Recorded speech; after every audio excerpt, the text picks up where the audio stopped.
Hey guys, so today I'm showing you how I make baked ziti. Such an easy recipe, so let's get started.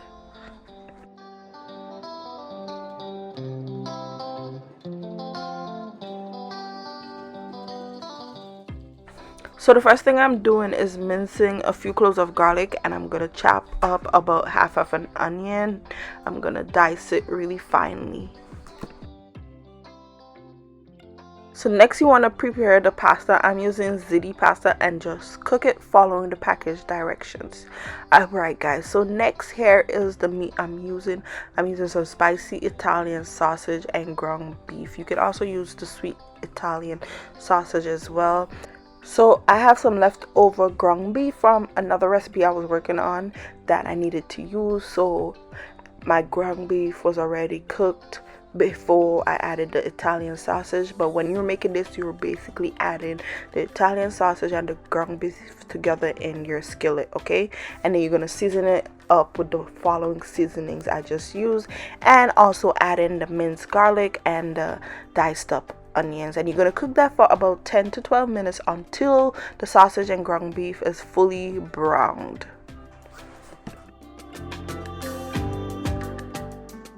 Okay guys, so in a separate bowl I have some cottage cheese. Now if you don't like cottage cheese because of the way it looks, it do look really weird, you can use ricotta cheese instead. I just like using cottage cheese because to me it adds a milder flavor in the baked ziti, whereas I feel like sometimes ricotta cheese can be pretty rich. Okay, so you can use ricotta cheese instead, and you're gonna mix that with some freshly chopped cilantro, 1 egg, a little bit of Italian seasoning, and some Parmesan cheese. Mix all of that together until it's well blended. So now back to the ground beef. Once it's fully cooked, I'm gonna add in some marinara sauce. So you can add that, any type of pasta sauce will do, or tomato sauce, okay?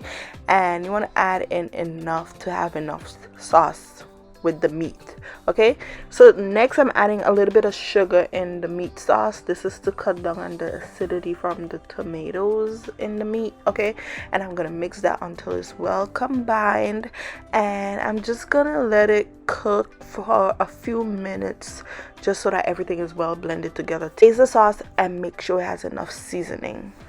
Then you're gonna turn off the stove. Okay, so now is a good time to preheat your oven to 350 degrees, okay? And while the oven is heating up, we're gonna finish making the baked ziti. So to the cooked pasta, I drained out the water, and I'm adding in the mixture of cottage cheese and Parmesan cheese, okay? And I'm just gonna mix that really well with the pasta until it's well combined. And if you want, you could add in a little bit of the meat sauce in the pasta as well. You could add all of it and just mix everything and then bake it that way if you like. But the way I like to do my baked ziti is by adding a little bit of meat sauce in the bottom of my casserole dish.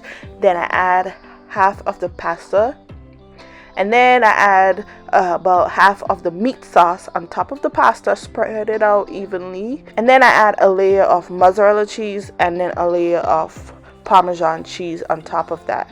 All right, so after you do that, you're gonna add a layer of everything again. So I basically add 2 layers of everything. All right, so after I add the Parmesan and mozzarella cheese, I'm gonna add the rest of my pasta and cheese mixture, and then the meat sauce, and then you top that off with a good layer of mozzarella and Parmesan cheese. I like adding the Parmesan cheese below and the mozzarella on top. And then you put it in the oven, and you're gonna bake your baked ziti at 350 degrees for about 20 to 30 minutes until it's slightly golden brown on top and bubbly, and that's it. I cooked mine for 30 minutes altogether.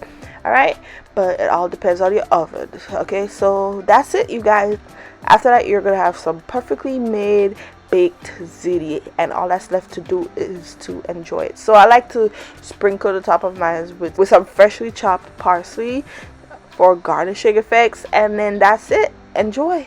So thank you guys so much for watching this video. I hope you enjoyed the tutorial. I hope you give the recipe a try. Don't forget to like, comment, and subscribe to my channel so you can see my upcoming videos, and I'll see y'all next time. Bye guys.